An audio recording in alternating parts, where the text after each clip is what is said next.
So question ऐसा है कि हमें पता है कि B due to circular coil, उसका फॉर्मूला हमने यस्टरडे निकाला था, mu naught I divide by 2r। अब वी हैव अ सिचुएशन जहाँ करंट पहले ऐसे हॉरिजॉन्टली जा रहा है, फिर ऐसा curve and then vertically upward चला जाता है। तो इस सिचुएशन में हमें मैग्नेटिक फील्ड की वैल्यू निकालनी है एट पॉइंट ओ। तो फर्स्ट लॉजिक है कि हमें ये 3 सेक्शन के अंदर हम डिवाइड कर सकते हैं वायर को, ये हॉरिजॉन्टल, ये कर्व एंड ये वर्टिकल। तो फर्स्ट हॉरिजॉन्टल के लिए अगर हम डिस्कस करने जाए, दोनों का साथ में कर देते हैं, हॉरिजॉन्टल एंड वर्टिकल। तो हॉरिजॉन्टल एंड वर्टिकल करंट के लिए अगर हम सोचने जाए, तो यहाँ पे अगर हम बायो सावर्ट लॉ यूज़ करने जाएंगे, तो बायो सावर्ट लॉ क्या है भाई, mu naught upon 4 pi I D L sine theta divide by R square, where theta is angle between D L vector and R. तो यहाँ पे अगर मैं डी एल वैक्टर ये कंसीडर करूँगा तो उसकी डायरेक्शन ये रहेगी, और यहाँ से मैं पोजीशन वेक्टर ड्रॉ करने जाऊँगा तो उसकी डायरेक्शन भी वो रहेगी। तो यहाँ पे डी एल, यहाँ पे हम लिख सकते हैं कि हमारा डी एल वैक्टर और इस पॉइंट से पोजीशन वेक्टर के बीच का एंगल क्या रहेगा भाई, अगर एंगल ज़ीरो है तो इस हॉरिजॉन्टल के कारण मैग्नेटिक फील्ड क्या होगी, zero. Same as it is vertical के लिए डी एल वैक्टर ऊपर होगा एंड आर वेक्टर नीचे होगा, एंगल कितना होगा 180, अगेन साइन 180, ज़ीरो। तो theta is equal to zero for horizontal and theta is equal to 180 for vertical current. तो हैंस उस दोनों के कारण मैग्नेटिक फील्ड क्या रहेगी, ज़ीरो। अब रहा कौन, कर्वेचर वाला पार्ट। तो अब सेकंड में हम बात कर सकते हैं कर्वेचर, जो कर्व बन रहा है वो, और ये कर्व क्या है भाई, फोर्थ पार्ट ऑफ सर्कल। अगर मैं इस आर रेडियस वाले सर्कल को कंप्लीट करूँ तो उसका क्या है, फोर्थ पार्ट है। सो कर्व क्या है हमारा, fourth part of the circle. और अगर पूरा सर्कुलर रिंग होता तो उसके कारण मैग्नेटिक फील्ड पता है, तो उसके फोर्थ पार्ट के लिए कितनी हो जाएगी, मैग्नेटिक फील्ड भी फोर्थ टाइम्स हो जाएगी। So for B due to curve वो क्या हो जाएगा, fourth time of magnetic field. Done है, कोई प्रॉब्लम, ओरिजिनल मैग्नेटिक फील्ड से फोर्थ टाइम। तो उसका आंसर क्या लिख सकते हैं भाई अपने, mu naught I divide by 2r, और उसको किससे डिवाइड करेंगे भाई, 4 से, तो इंटू 4। तो ये कितना हो जाएगा अपना answer, mu naught I divide by 4 two ज़ा 8r। कर सकते हैं ऐसे। एक और प्रॉब्लम दूँ, ऐसे कि ऐसी इंस्टेंट आंसर देंगे, कैसे देंगे, इंस्टेंट। चलो अब सिचुएशन कुछ ऐसी है मेरे पास कि वायर ऐसे जा रहा था, फिर ऐसे गोल घुमा और फिर ऐसे जा रहा है। यहाँ पे क्या है, सेंटर ओ, रेडियस आप सबको पता है, यहाँ से यहाँ और यहाँ से यहाँ डिस्टेंस कितना है, आर। कनेक्टेड है नहीं, कोई प्रॉब्लम गाइस, हाँ या ना, ये डिस्टेंस आर, ये डिस्टेंस आर, कहाँ से लेके कहाँ तक का, यहाँ से लेके यहाँ तक का। तो अब हमें फिर से, अगर इसमें से करंट आई फ्लो हो रहा है ऐसे, तो मैग्नेटिक फील्ड बी की वैल्यू चाहिए। तो इसके और इसके कारण तो ज़ीरो होगा, क्योंकि इन डायरेक्शन ऑफ आर और एल के बीच का एंगल क्या होगा, 0 एंड 180। तो सिर्फ कर्वेचर पार्ट रहा, तो उसके लिए मैग्नेटिक फील्ड क्या हो जाएगी भाई, 4। यहाँ पे दो पार्ट में डिवाइड होगा, ये सर्कल का दो हिस्से है, तो क्या लिख सकते हैं, मी बी डिवाइड बाई 2 जितना हो जाएगा अपना, बी कितना है, mu naught I divide by 2r, 2 two जा क्या हो जाएगा, सीरीज ड्यू टू कर्वेचर। कोई प्रॉब्लम, इजी है। ऐसे ही आप ऐसा भी कर सकते हैं। अब अब तो ये समझ में आ गया, उसमें क्या अब घुमा फिराने का। अब ऐसा है, मान लो ऐसे आ रहा था वायर, ऐसा है, और ऐसा चला गया, करंट आई आई आई। अगर इस दोनों को अगर आगे की तरफ एक्सटेंड करने जाए अपने, तो it is meet like this and this two R forms angle theta. तो अब इसके लिए बताओ, एट्स पॉइंट ओ, तो इसके कारण ज़ीरो, इसके कारण भी सिचुएशन वही रहेगी, आई डी एल 0, आई डी एल 180, सिर्फ बचा कौन, कर्वेचर पाथ। इसका कैसे निकाले? तो थीटा एंगल दिया है ना, तो हमें पता है, हम यहाँ पे सिंपल कन्वेंशन यूज करेंगे। यहाँ पे लिखेंगे मैग्नेटिक फील्ड, यहाँ पे लिखेंगे मैग्नेटिक फील्ड बी, और यहाँ पे लिखेंगे एंगल।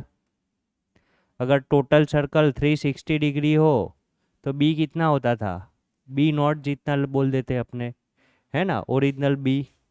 यहाँ कितना एंगल है भाई, थीटा पे क्वेश्चन मार्क, वैसे हर एक केस में यही कर रहे हैं, है ना।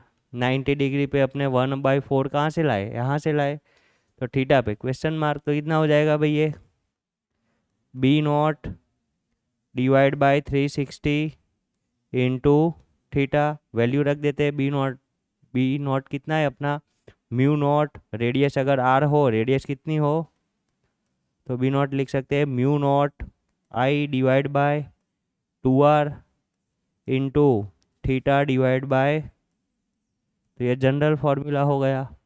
आपका आर्क, आपका कर्व जितना एंगल फॉर्म करता हो वो यहाँ रख दो, सबके लिए आ जाएगा आंसर। डन है ये।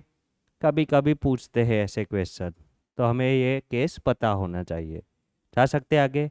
अब हमारा नेक्स्ट टारगेट है B due to straight current carrying conductor. अभी तक हमने सर्कुलर के बारे में ही बातें की है, राइट। अब हमारा डिस्कशन कहाँ जाएगा, स्ट्रेट कंडक्टर के लिए। Let's start. Magnetic field B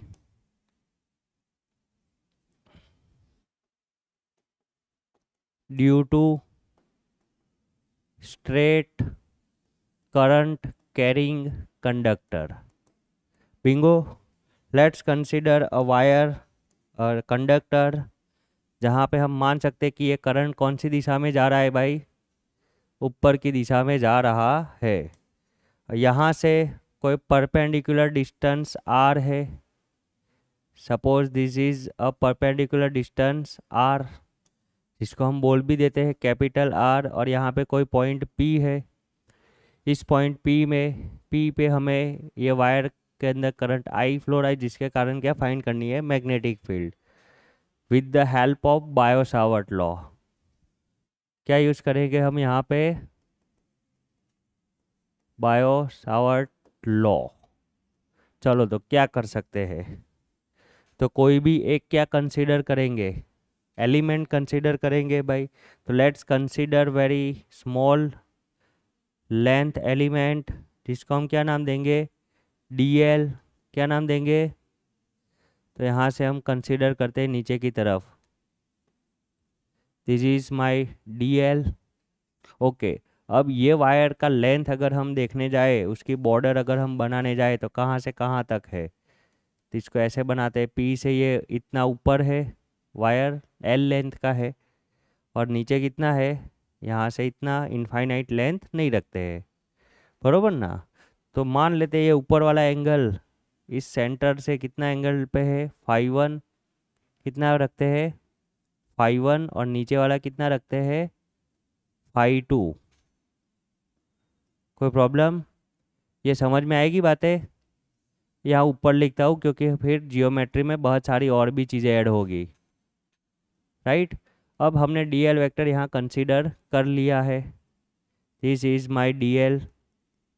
अब ये DL से P पे क्या ड्रॉ करना पड़ेगा, पोजीशन वेक्टर। तो let's draw a position vector. तो हम देख सकते हैं कि यहाँ पे पोजीशन वेक्टर मेरा कुछ ऐसा बन रहा है, this is what, this is your position vector R। अब DL वेक्टर की कुछ विड्थ होगी, ये छोटा बनाऊंगा तो दिखेगा, थोड़ा मोटा बनाऊं, है ना, तो अपने को क्या करे, दिखे भाई, अपने को DL वेक्टर क्या होना चाहिए, दिखना चाहिए। तो थोड़ा उसको अपने मॉडिफाई करते हैं कि ये यहाँ से लेके यहाँ तक का हमारा वेक्टर क्या है भाई, DL है। कोई दिक्कत वाली बात, थोड़ा और बड़ा बनाता हूँ जिससे हमें और अच्छे से चीज़ें क्लियर होए। कलर बदल सकते हैं, बदलना है कि सेम रखना है, बदल देते हैं, है ना। मेरे को लग रहा है कलर बदल देना चाहिए। ये यहाँ से लेके यहाँ तक मेरा है ये वेक्टर डी एल। ऐसे है बहुत छोटा, ये वेक्टर कैसा है भाई, बहुत छोटा है, लेकिन हम बता कैसे रहे हैं बड़ा, कोई दिक्कत वाली बात नहीं है। और दिस फॉर्म्स एंगल, ये वाला जो डी एल है वो यहाँ पे एंगल बना रहा है डी फाई एंगल बना रहा है। डन है। तो अब इस डी एल के कारण पी पॉइंट पे मैग्नेटिक फील्ड डी बी होगी, लिख सकते हैं वो magnetic field. So using Biot Savart law, this small magnetic field D B due to current element I D L can be written as mu naught upon 4 pi I dl sin theta divide by r square. अब dl और r के बीच का angle यहाँ पे हम देख सकते हैं, ये dl है और ये अपना r की डायरेक्शन ऐसी है भाई, आया ना, ये दिस इज, तो ये एंगल अपने क्या मान सकते हैं, थीटा। तो ये dl और ये r के बीच का एंगल थीटा है। मैग्नेटिक फील्ड का P पे डायरेक्शन निकालने जाए तो dl क्रॉस r करो, कहाँ आएगा, इनसाइड। तो हम लिख सकते हैं यहाँ dB की जो वैल्यू होगी वो भी कैसी होगी, गोइंग इनसाइड को कैसे बताते हैं भाई, क्रॉस से। डन है। अब हमें यहाँ से मॉडिफिकेशन स्टार्ट करने हैं, करें start. Let's draw a perpendicular, okay नाम दे देते हैं इसको, नाम देता हूँ मैं, कोई भी पॉइंट P दिया है ना, ये अपना A, ये अपना B, ये अपना C, ये अपना D और ये अपना E। डन है। Now let's draw perpendicular from C on PD। Let's draw perpendicular on PD from point C से क्या ड्रॉ करते हैं, परपेंडिकुलर। कर सकते हैं ऐसा सब, कोई दिक्कत वाली बात नहीं है भाई, हम तो कुछ भी कर सकते हैं। आप क्या देखोगे सर, कॉम्प्लेक्स है, चीज़ें कैसी हो गई, कॉम्प्लेक्स हो गई बायो-सावर्ट पे। तो ये हमने परपेंडिकुलर ड्रॉ किया, यहाँ कहीं आके टच कर रहा है भाई, थोड़ा मैं ऐसे साइड में दिखाऊँ, ओके यहाँ दिखा देता हूँ, राइट।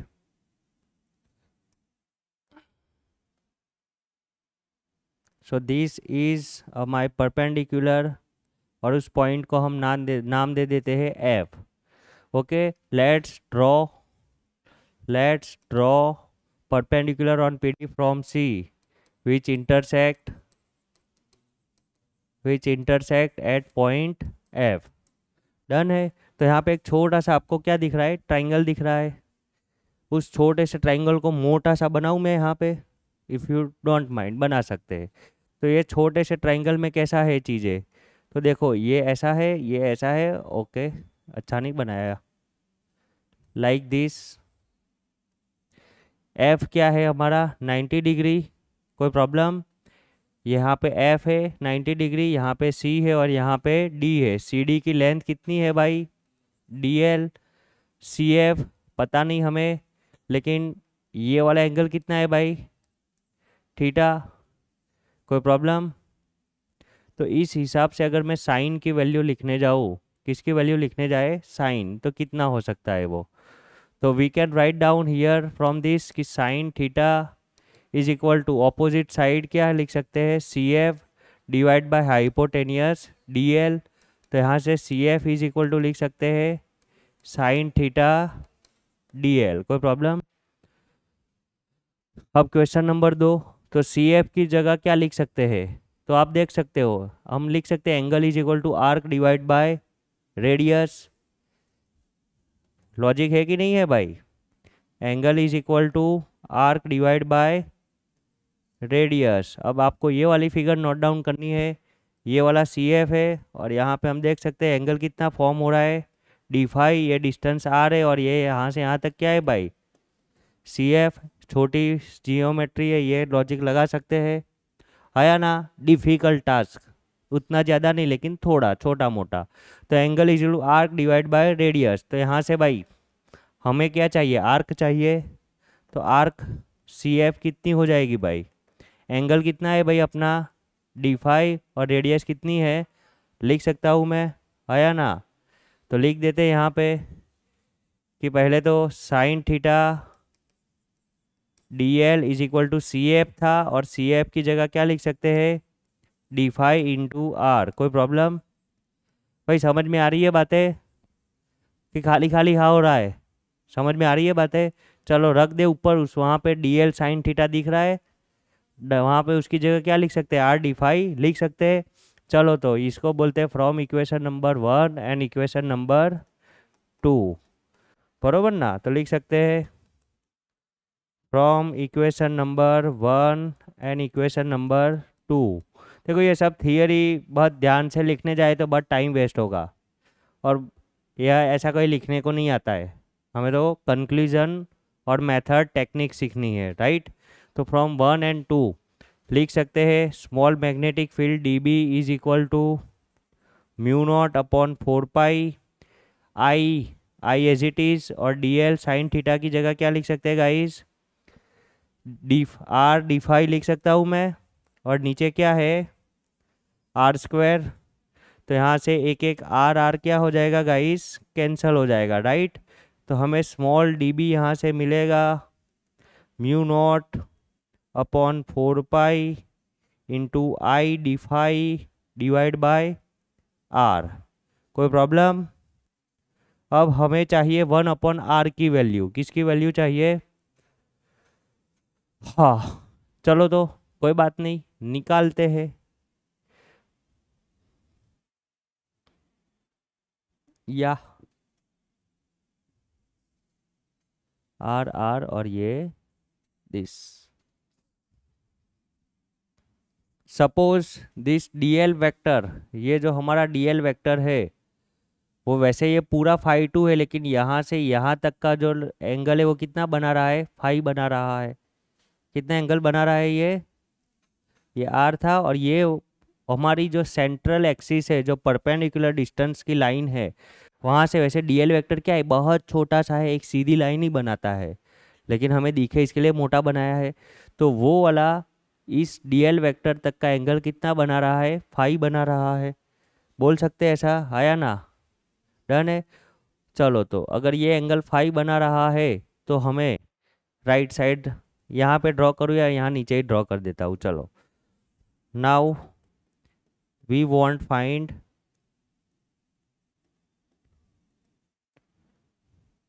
(1/R). तो यहाँ से R की वैल्यू निकालते हैं। तो हमारे पास जो राइट ट्रायंगल दिख रहा है उसको मैं एक बार ड्रॉ कर देता हूँ। ऐसा ही बन रहा है ना, ये वाला एंगल कितना है, फाई, ये R और ये क्या है, स्मॉल r। तो हमें ये दो साइड पता है, ये एंगल की ये 90 डिग्री है, तो ये एंगल की कौन सी साइड हुई, एडजेसेंट। कौन सा रेशियो लगा सकते हैं, कॉस।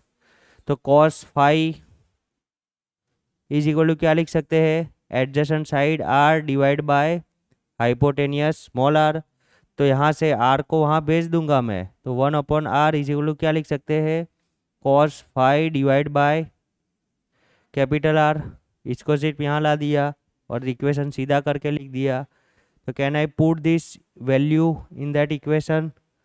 ये अपना इक्वेशन नंबर मान लेते, ये 1 है, ये 2 है, तो इसको अपने 3 मानते हैं, और ये मानते हैं अपने 4। तो 3 के अंदर 4 की वैल्यू रख सकते हैं। तो यहाँ से हमें मैग्नेटिक फील्ड जो भी मिलेगा वो कितना मिलेगा, so this DB is equal to mu naught upon 4 pi I into d, और 1/R की जगह क्या है, cos π/R। तो हम डायरेक्ट लिख सकते हैं भाई, यहाँ पे क्या लिख सकते हैं कि mu naught I as it is cos π/R into d। Bingo. और ये अपना I है, ये क्या है अपना करंट I। तो ये बन गया हमारा final equation. Now we can do the integration. Phi के रिस्पेक्ट में फाई कहाँ से कहाँ ले जाना है, तो नीचे वाला है हम एंगल माइनस कंसीडर करते, ऊपर वाला पॉजिटिव। तो -φ2 से कहाँ तक इंटीग्रेशन करेंगे, φ1 तक। करे कार्यक्रम स्टार्ट। चलो तो आ जाते हैं।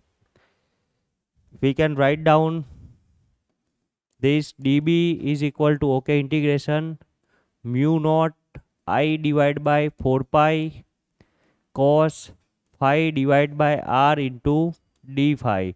दोनों साइड क्या लगा दिया इंटीग्रेशन, DB का क्या हो जाएगा भाई, B mu naught I divide by 4 pi R बाहर आ जाएगा।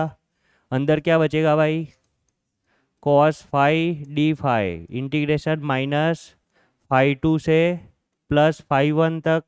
कॉस का इंटीग्रेशन क्या होता है भाई, साइन फाई 4 पाई आर, तो ये हो जाएगा अपना sine phi minus phi 2 plus phi 1, value रख सकते हैं अपर लिमिट माइनस, तो mu naught I divide by 4 pi R sine phi 1 minus integration वाला minus and sine minus phi 2।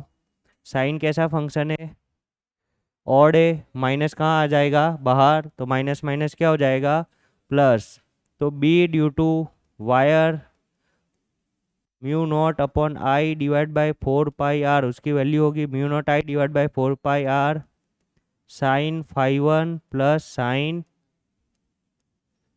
अब हमें जो याद रखना है वो क्या है, ये इक्वेशन, कोई problem, where phi 1 and phi 2 is what, तो एंगल आपका जो परपेंडिकुलर डिस्टेंस है वहाँ से upper end and lower end पे जो हमारा एंगल बनता है वो, कोई दिक्कत वाली बात है ये।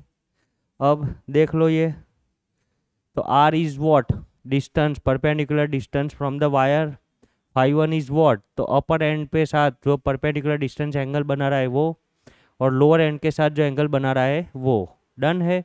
सो इस इक्वेशन के हेल्प से हम ये फाइंड कर सकते हैं। अब इम्पोर्टेंट क्या है हमारे लिए, इक्वेशन। अब आपके सामने ऐसी प्रॉब्लम है, कैसी है, ऐसी, देख लो।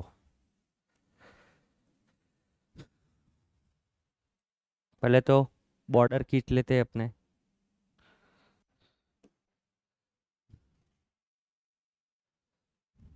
चलो ये एक स्क्वायर है, क्या है, स्क्वायर दिख रहा है ना भाई सबको, हाँ स्क्वायर ही है ये, क्या है, स्क्वायर। और उस स्क्वायर की साइड से करंट फ्लो हो रहा है आई, हर एक आर्म से कितना करंट फ्लो हो रहा है भाई, आई आई आई एंड आई, यहाँ पे सेंटर ओ है। ओके, तो क्वेश्चन ये है हमारा, find magnetic field B at point O due to this symmetry. चलो करो काम काज स्टार्ट। एक छोटा सा data, the length of the square है ना, हर एक जो स्क्वायर है उसकी साइड की लेंथ क्या दी है हमें, ए दी है ना, ए इज द लेंथ, ये भी ए है, ये भी ए, ये भी ए और ये भी ए, क्योंकि वायर की लेंथ तो चाहिए, कितना लंबा है, क्यों चाहिए वायर की लेंथ, स्क्वायर की लेंथ क्यों चाहिए, खुद सोचो।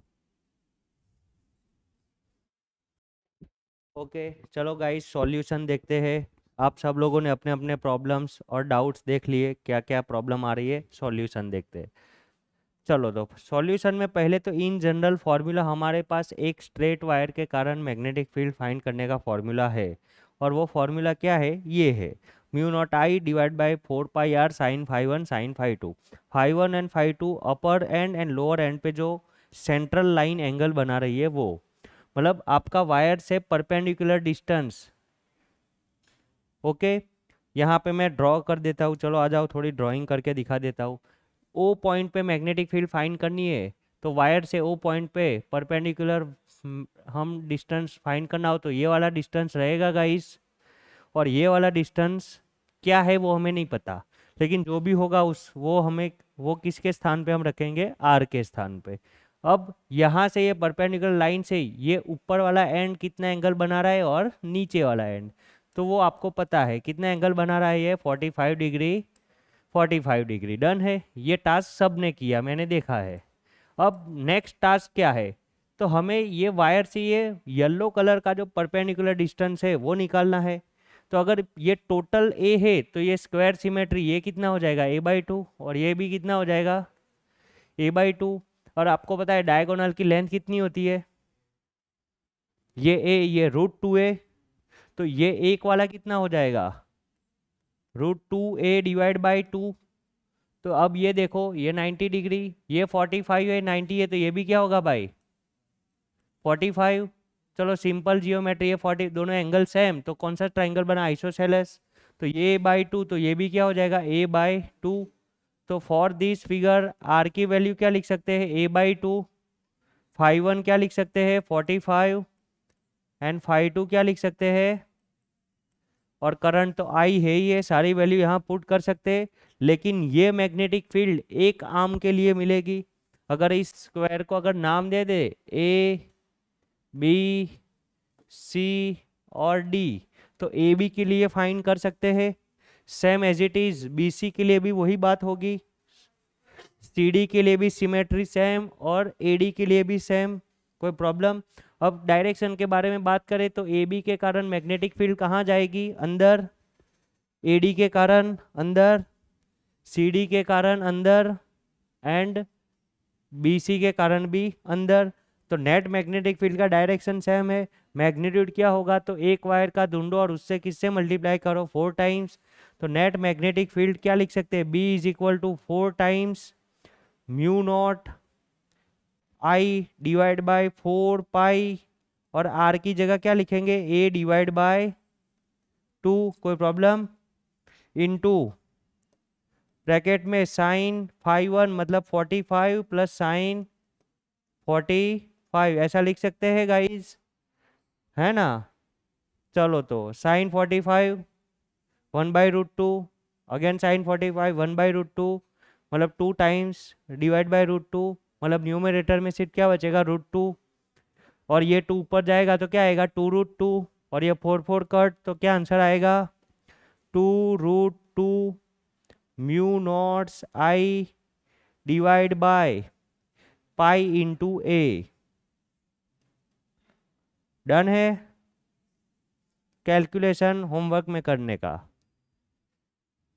वैसे करवा ही दिया मैंने ऐसे बोल के, तो बिंगो। तो ये आंसर आना चाहिए था।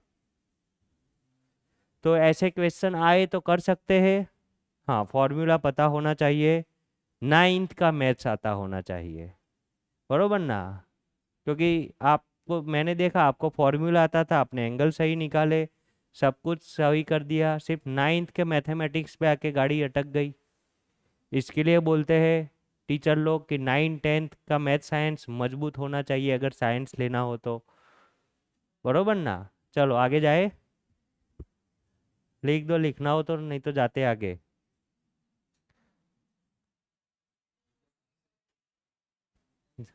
भाई समझ में आई बात, जाए ना आगे तो बोलो ऐसे यार।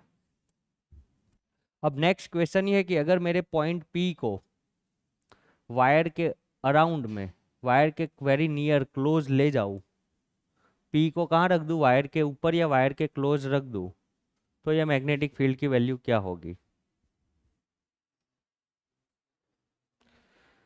वायर के ऊपर नहीं रखना है, क्लोज लाना है, थोड़ा दूर, थोड़ा दूर, मतलब आर है।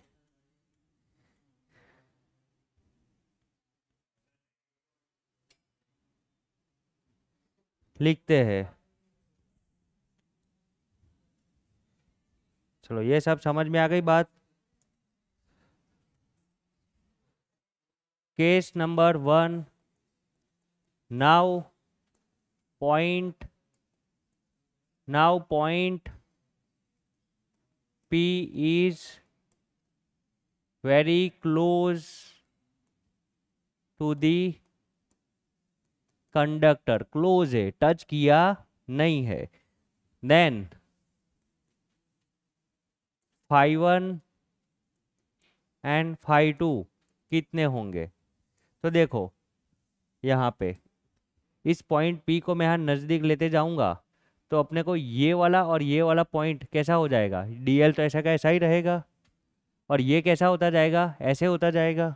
अब सोचो भाई, ये नज़दीक आ रहा है, आ रहा है, आ रहा है, आ रहा है, तो ये कैसा हो जाएगा 90 डिग्री। अरे भाई यहाँ ला देता हूँ, चलो थोड़ा दिखा तो सकता हूँ। ये पी यहाँ आ गया मेरा, पी कहाँ आ गया यहाँ पे। तो ये मेरा पी के लिए इस वाले पॉइंट से हमें कहाँ एंड पॉइंट पे अगर ये ड्रॉ करने जाऊंगा तो ऐसे ऐसा बनेगा, ये आया ना। कौन से लाइन से बनाऊँ, पिंक लाइन से बनाता हूँ, ऐसा बनेगा भाई, ये आया ना। और ये वाला एंगल स्ट्रेट और ये वाला एंगल नियरली क्या है भाई 90 डिग्री है ना। ये क्या है भाई आपका नियरली, ये वाला एंगल क्या है कि नहीं है। वैसे नीचे से भी वही होगा, नियरली 90, पूरा पूरा 90, क्योंकि नियरली क्लोज है। तो ये बात समझ में आई। चलो तो इसको यहाँ रहने दूँ, ये वाली लाइन को कि उड़ा दूँ, रहने देता हूँ बरोबर। पॉइंट पी वेरी क्लोज, ये वाला केस हो गया। तो हम लिख सकते हैं when P is very close to the conductor then phi 1 phi 2 क्या हो जाएगा अपना 90 डिग्री। तो उस टाइम पे मैग्नेटिक फील्ड B की वैल्यू क्या हो जाएगी, mu naught I divide by 4 pi R sine 90 plus sine 90 क्या होता है 1, साइन 90 क्या होता है 1, 1 प्लस 1 2, तो ये क्या हो जाएगा mu naught I divide by 2 पाई। ये कब आया, जब मैग्नेटिक फील्ड वायर से पॉइंट आजू बाजू में हो, बहुत दूर ना हो, आजू बाजू में, क्या बोल सकते हैं आजू बाजू में। कोई प्रॉब्लम भाई, सारी सिचुएशन समझ में आ रही है। तो this is a case, done है। अब सेम बात हम करना चाहते हैं एम्पियर सर्किटल लॉ। किससे करेंगे अभी बात हम, ampere circuital law. Ampere circuital law क्या था, तो close line integration of magnetic field over, okay, close line integral of magnetic field is mu naught times the current I passing through from that closed loop. This is a Ampere's law. So now let's use Ampere's law and find out magnetic field B due to current carrying straight conductor. करे कार्यक्रम चालू फिर से, चलो तो B due to straight current carrying conductor but using ampere law, circuital law पूरा लिख सकते हैं, राइट। अब एम्पियर्स लॉ की ये क्या हम देख रहे हैं, this is what we can say, this is application of Ampere law. हम एम्पियर लॉ को क्या कहाँ यूज करेंगे, क्या करेंगे, तो उसका यूज हम मैग्नेटिक फील्ड फाइंड करने के लिए करेंगे। जैसे गॉस थ्योरम का यूज इलेक्ट्रिक फील्ड फाइंड करने के लिए करते थे, जहाँ पे चार्ज डिस्ट्रीब्यूशन सिमेट्रिकल हो। जैसे यहाँ पे भी जहाँ मैग्नेटिक फील्ड करंट के कारण सिमेट्री बनती हो, वो हम एम्पियर लॉ यूज़ करके उसके मैग्नेटिक फील्ड की वैल्यू निकाल सकते, और वो बहुत इजी और कन्वीनियंट है। जैसे वहाँ पे पहला स्टेप क्या था, तो हम इलेक्ट्रिक फील्ड के साथ सिमेट्री रखती हुई गॉसियन क्लोज्ड सरफेस इमेजिन करते थे। वैसे यहाँ पे पहला स्टेप क्या होगा, हम मैग्नेटिक फील्ड के साथ सिमेट्री रखती हुई क्लोज्ड लूप कंसीडर करेंगे। वहाँ क्या क्या कंसीडर करते, क्लोज गॉसियन सरफेस, यहाँ क्लोज लूप, वहाँ क्लोज सरफेस को बोला था गॉसियन सरफेस, ये क्लोज लूप को क्या बोलेंगे एम्पीरियन लूप, क्या नाम देंगे एम्पीरियन लूप, बरोबर है, जो क्लोज है और जो मैग्नेटिक फील्ड के साथ सिमेट्री रखती है। तो पहले हमारा कंडक्टर हम शो कर देते हैं, दिस इज माय कंडक्टर भाई, कोई प्रॉब्लम। और सबको पता है मैग्नेटिक फील्ड कैसी होती है कंडक्टर के कारण, सर्कुलर। तो यहाँ पे हम एक क्लोज लूप कंसीडर करने जा रहे हैं, ये रही मेरी क्लोज लूप। कोई प्रॉब्लम भाई नहीं है इसमें, क्या प्रॉब्लम करने की। चलो अब लग रहा है ये, right.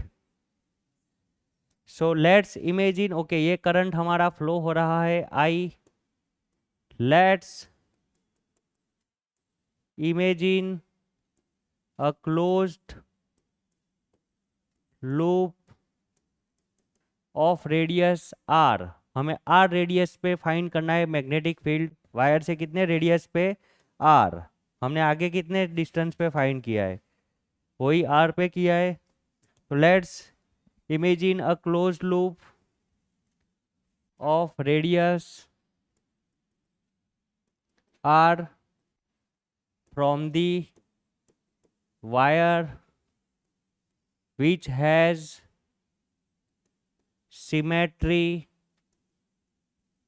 with the magnetic field B। ये क्लोज लूप को क्या नाम देंगे, एम्पीरियन लूप। अब हर बार आप, ये पहली बार है इसके लिए मैं लिख रहा हूँ, नहीं तो हम ऐसे ही लिखेंगे कि let's imagine a Amperian loop, बरोबर है। This close loop is called Amperian loop. चलो तो हमारे पास एम्पीरियन लूप आ चुकी है, आपके सामने ये दिख रही होगी आपको, कोई प्रॉब्लम भाई? ओके, उसकी रेडियस कितनी है, उसकी रेडियस है आर। कितनी रेडियस है, आर। चलो अब ये वाले पॉइंट पे हमें क्या फाइंड करना है, let's apply Ampere circuital law. तो एम्पियर लॉ अगर यूज करना हो तो उसका एलएचएस साइड क्या था, close integration B dot DL. मान लो इस वायर के कारण यहाँ मैग्नेटिक फील्ड बी है, तो वो हर एक आर डिस्टेंस पे बी की वैल्यू क्या बदलेगी, आंसर है नहीं बदलेगी, सेम डिस्टेंस है तो बदलेगी नहीं। ओके, तो बी क्या हो जाएगा, ओके। और सामने क्या था भाई, mu naught times I, net current passing through from this closed loop. अब नेट करंट कैसे, कितना, मतलब ये क्लोज लूप से नीचे से ऊपर कितना करंट जा रहा है, आई। तो ये क्या लिख सकते हैं, म्यू नॉट टाइम्स, डायरेक्ट ही आई लिख सकते हैं। समझ में आ रही है बातें? ओके, आई, सॉरी, आई डन है। बी इंटीग्रेशन के कहाँ आ जाएगा, बाहर, तो बी को बोल दो बाहर। तो यहाँ क्या आएगा, close integration D L is equal to mu naught times. अब line integration, close line integration, इस पूरे आर रेडियस वाले का टोटल लेंथ कितना होगा, सरकमफेरेंस। सरकमफेरेंस कितना होता है रेडियस वाले से, 2πr। तो ये इंटीग्रेशन की वैल्यू आएगी b into 2π capital R is equal to mu naught times. तो यहाँ से मैग्नेटिक फील्ड b की वैल्यू क्या हो जाएगी, around the conductor, mu naught I divide by 2π। और ये वाला रिजल्ट तो किसके जैसा आया, इसके जैसा आया। हिला के रख दिया सर, इतनी लंबी कहानी करे उससे ज़्यादा किसका यूज़ कर लेते, एम्पीरियन लूप्स का। तो जैसे गॉस ने काम इजी कर दिया, वैसे एम्पियर ने हमारा काम क्या कर दिया भाई। अब बात ख़त्म हो गई, याद कर लो, डन है। तो सर आगे वाला क्यों करवाया, तो भाई हमें एग्ज़ाम भी देनी है, और उसमें अलग अलग, उसमें ऐसे केस डालेंगे जो इस फॉर्मूला से आंसर नहीं आएंगे, तो वो फार्मूला भी हम याद रखेंगे, बरोबर। और ये भी ऐसे भी होता है, कोई प्रॉब्लम? अब ये हुई यस, क्योंकि ये वेरी क्लोज है, हमने पूरा स्पेसिफाई किया है ना केस, ये हमारा केस पूरा, हमने एक अलग केस बनाया। और केस क्या है हमारा, when point P is very close to the conductor. तो ये वाला केस भी हमारा कैसा है, point P is close to the conductor है, ये है ना, डन है। ये बहुत लॉजिकल बात है, ये दोनों केस सेम है, और उसी के लिए ये हम यूज़ कर सकते हैं, कोई दिक्कत वाली बात? चलो तो अब आगे जा सकते हैं। अब हम बात करना चाहते हैं magnetic field B due to inside. अब देखो कंडक्टर हर बार इतना पतला हो ऐसा जरूरी नहीं है, कभी ऐसा भी होता है मोटा, नहीं होता है भाई, होता है कि नहीं होता है। मान लो कंडक्टर मेरा ऐसा है, तो इस कंडक्टर के अंदर अंदर भी मैग्नेटिक फील्ड, रीच सरफेस पे and outside the conductor magnetic field होगी नहीं होगी, क्या होगा, ये क्वेश्चन है। तो let's start to answering this question. चलो तो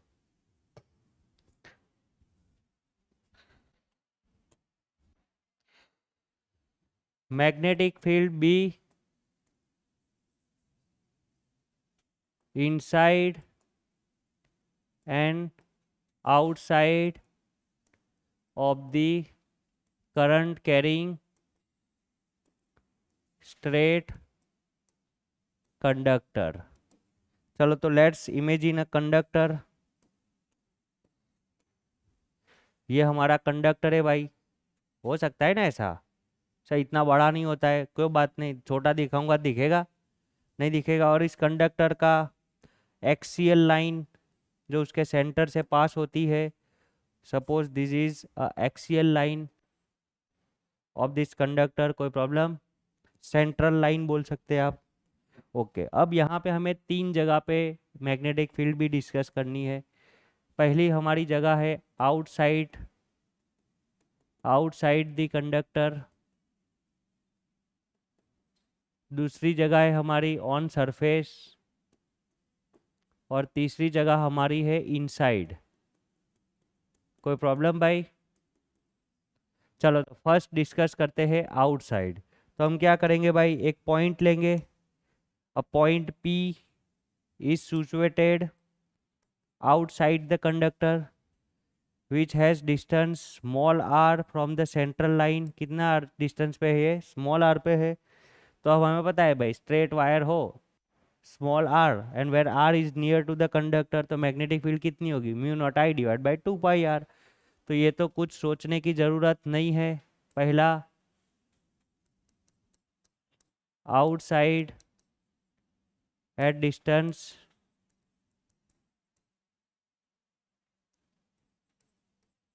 r, तो वहाँ मैग्नेटिक फील्ड B होगी mu naught I divide by 2 pi small r। Sir ऐसा तो किया लगता है ना? और स्फीयर वाले में नहीं किया था? ऐसा ही करते थे ना, बाहर स्मॉल r, सरफेस पे कैपिटल R। सरफेस पे क्या लिख सकते हैं भाई? मान लो इसका रेडियस कितना है भाई, रेडियस उसकी है r वायर का, तो सरफेस पे लिख सकते हैं mu naught I times divide by 2 pi capital R। ऐसा क्यों? क्योंकि आप अगर यहाँ पे अगर मैग्नेटिक फील्ड, चलो थोड़ा डिटेल डिस्कशन करता हूँ, थोड़ा आपको ज़्यादा क्लियर आए होए। अगर मान लो आप मैग्नेटिक फील्ड यहाँ P पॉइंट पे सोचोगे, बट फाइंड करनी है, तो P पॉइंट पे एम्पीरियन लूप बनाओगे, ऐसी होगी, तो वो P से पास होती होगी। अब आप क्या फाइंड करोगे? B dot D L. B तो ऑल ओवर लूप में कांस्टेंट, B बाहर, DL क्या हो जाएगा? 2 पाई r स्मॉल r, और सामने म्यू नॉट आई। तो ये पूरे लूप में से करंट तो इसमें से कितना फ्लो हो रहा है भाई? आई ही हो रहा है पूरे वायर में से, तो वो आई की वैल्यू सेम टू सेम रहेगी, कोई फर्क पड़ेगा? इसके लिए यहाँ पे mu naught I divide by 2 pi r। बात समझ में आ रही है? सेम टू सेम यहाँ पे भी। यहाँ पे एम्पीरियन लूप मेरा कैसा होगा? सरफेस पे, तो ये सरफेस जितना होगा भाई, तो करंट फिर भी आई ही फ्लो हो रहा है। लेकिन अब इनसाइड देखते हैं, कहाँ देखते हैं? Inside. Suppose our point P is situated inside the wire. तो अब यहाँ पे अब अगर हम एम्पीरियन लूप कंसीडर करने जाएंगे तो वो कैसी होगी? तो वो होगी ऐसी। सही है या गलत? और ये एम्पीरियन लूप में से टोटल करंट आई नहीं निकलेगा, कम हो जाएगा। सही बात है कि गलत है? हाँ, एक्सिस पे कितना हो जाएगा? अगर एक्सिस अगर हम ड्रॉ करने जाएंगे तो वहाँ डिस्टेंस 0 हो जाएगा।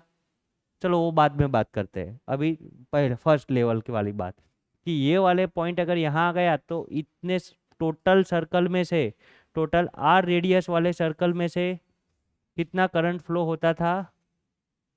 कैपिटल R वाले सर्कल में से I। तो ये तो छोटी रेडियस है, इसकी रेडियस को हम क्या बोल देते हैं? R dash. क्या बोल देते हैं? तो चलो let's discuss third number, case number 3।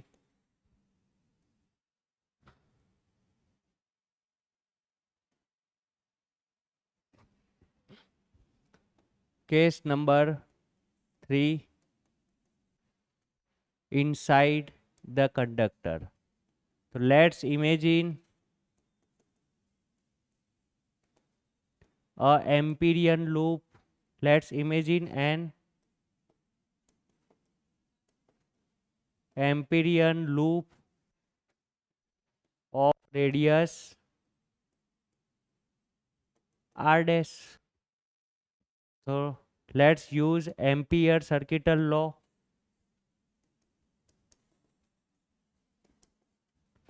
क्या है भाई? Close integration B dot D L is equal to mu naught times I. अब यहाँ पे हम देख सकते हैं, कोई यहाँ पे डी एल वैक्टर देखने जाएंगे भाई, तो D L vector tangential direction में, और बी भी टेंजेंशियल ही आता है। तो बी डी एल, बी और डी एल के बीच का एंगल क्या है? ज़ीरो। तो B D L cos zero, cos zero क्या होता है? 1। इसके लिए हम इसको क्या लिख सकते हैं? B dot D L mu naught times I, bracket में लिख देंगे। एंगल क्या है भाई? 0 है। डन है। आगे वाले में मैंने ये बताना भूल गया, ऑब्वियस चीज़ें है, अभी क्या बताए कि एक बात, छोटी मोटी बात है, ऐसा तो अभी समझ सकते हैं ना ये लेवल पे आके। चलो, तो बी कहाँ आ जाएगा भाई? Throughout the radius B तो सेम होगा, बी आ जाएगा बाहर। Close integration D L mu naught times I dash. मान लेते ये छोटे रेडियस में से करंट आई तो नहीं फ्लो होगा ना, तो कितना मानते हैं कि मान लो ये छोटे में से करंट आई डैश फ्लो हो रहा है, तो म्यू नॉट टाइम्स क्या लिख सकते हैं? I dash.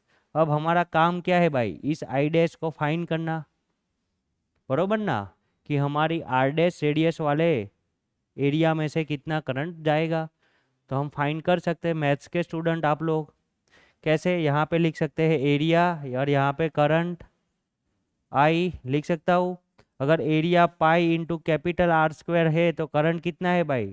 पूरा करंट आई। तो मेरा एरिया कितना है? पाई आर डैश स्क्वायर पे क्वेश्चन मार्क लिख सकता हूँ। तो जो भी करंट मिलेगा वो क्या होगा? आपका आई डैश। तो यहाँ से हम आई डैश लिख सकते हैं। कितना हो जाएगा? ये ऊपर ये नीचे, और पाई पाई कैंसल, तो this is I dash square divide by R square into I. कोई प्रॉब्लम भाई? रख सकते हैं ये वैल्यू हम वहाँ पे? ओके, चलो तो रख देते हैं। B as it is close integration of D L क्या हो जाएगा? 2 पाई आर डैश, सामने हो जाएगा R dash square divide by R square into I. Done है? देख लो एक बार, R dash square upon R square into I, और close integration, okay, line close line integral D L क्या हो जाएगा अपना? 2 पाई आर डैश। डन है? तो यहाँ से हम देख सकते हैं एक एक आर डैश क्या हो जाएगा? कट हो जाएगा, और मैग्नेटिक फील्ड बी की वैल्यू इनसाइड द कंडक्टर हमें मिलेगी। कितनी मिलेगी? ओके, म्यू नॉट लिखना भूल गए ना हम यहाँ पे, है ना, म्यू नॉट टाइम्स आई था, तो mu naught times I divide by 2 pi R square into क्या लिख सकते हैं? Are dash. बिंगो, देख लेते एक बार। हाँ, यहाँ पे म्यू नॉट था ना, वो mu naught times R dash square upon R square into I. तो ये हो जाएगा अपना एक एक आर कैंसल, 2 पाई नीचे, तो mu naught times I R dash divide by 2 pi R square. Bingo. अब देखो इस इक्वेशन में R is the constant radius of the wire.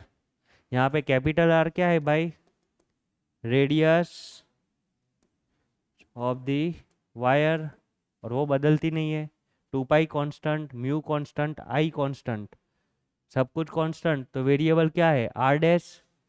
अब यहाँ से अपने देखने जाए तो ये पूरे कांस्टेंट को मैं कुछ भी नाम दे देता हूँ, अल्फा दे देता हूँ। क्या दे देता हूँ? तो बी इज इक्वल टू क्या है? Alpha R dash. और ये क्या बता रहा है?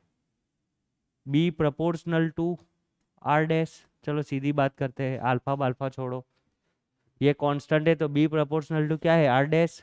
जैसे, और आर डैश क्या है? सेंट्रल एक्सिस लाइन से डिस्टेंस।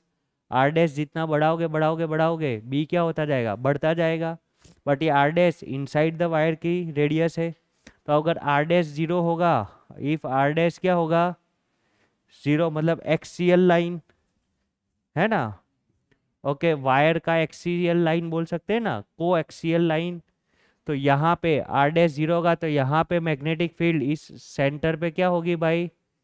सेंटर से जैसे ही दूर जाओगे तो बढ़ती जाएगी, बढ़ती जाएगी। तो at R dash is equal to 0, B equal to 0, हम क्या बोल सकते हैं, centre of the wire. And then जैसे ही आर बढ़ता जाएगा, बढ़ते बढ़ते कितना हो जाएगा, कैपिटल आर। तो कैपिटल आर हो जाएगा ये, R dash is equal to capital R पे चलो निकालो बी की वैल्यू, इसको देखकर निकालो।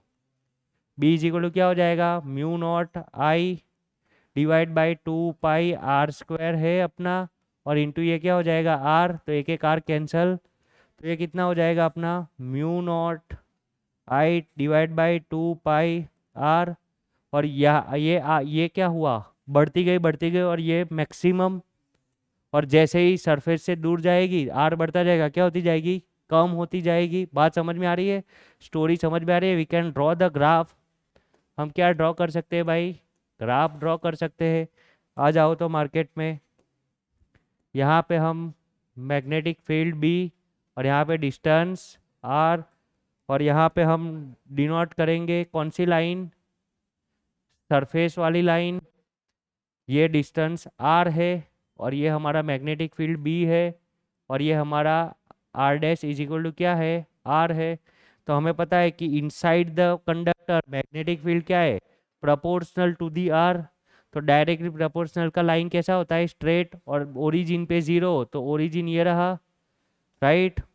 ओरिजिन पे 0 है, तो ओरिजिन पे 0 जाएगा जाएगा जाएगा यहाँ तक बढ़ेगा ये, बरोबर ना। और ये मैक्सिमम वैल्यू बढ़ी हुई कितनी होगी भाई, ये वैल्यू होगी अपनी, this is maximum value of magnetic field, and that we can write down mu naught times I divide by 2 pi capital R. आप समझ सकते हैं क्यों हम magnetic field near to the wire ढूंढ रहे हैं, near to the wire maximum है, और जैसे ही वायर से कहाँ जाएंगे भाई, दूर जाएंगे, तो ये वाली मैग्नेटिक फील्ड 1/r के फॉर्म में क्या होती जाएगी, डिप्लीट होती जाएगी, कम होती जाएगी। डन है। तो ये अपने लिख सकते हैं B proportional to R dash and B inversely proportional to the R, capital नहीं स्मॉल आर, दूर आउटसाइड द सरफेस। और यहाँ क्या लिख सकते हैं, R is equal to capital R. ये देखो हमने इक्वेशन लिखा है ना, outside small R, surface capital R, inside R dash. Done है ये।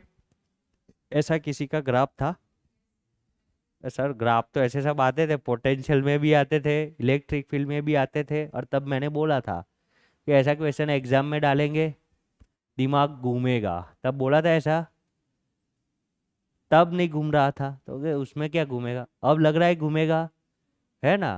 तो एक स्पेसिफिक नोट्स बनाकर अपने रूम में लगा दो, है ना, जैसे जैसे पढ़ते जाते हो वो ग्राफ का और उसकी सिचुएशन, उस शॉर्ट नोट्स बनाएंगे, है ना, क्योंकि हमें शॉर्ट नोट्स हर एक चीज़ इंपॉर्टेंट चीज़ याद रखनी है। चलो डन है, इसी के साथ आज का लेक्चर कंप्लीट करते हैं।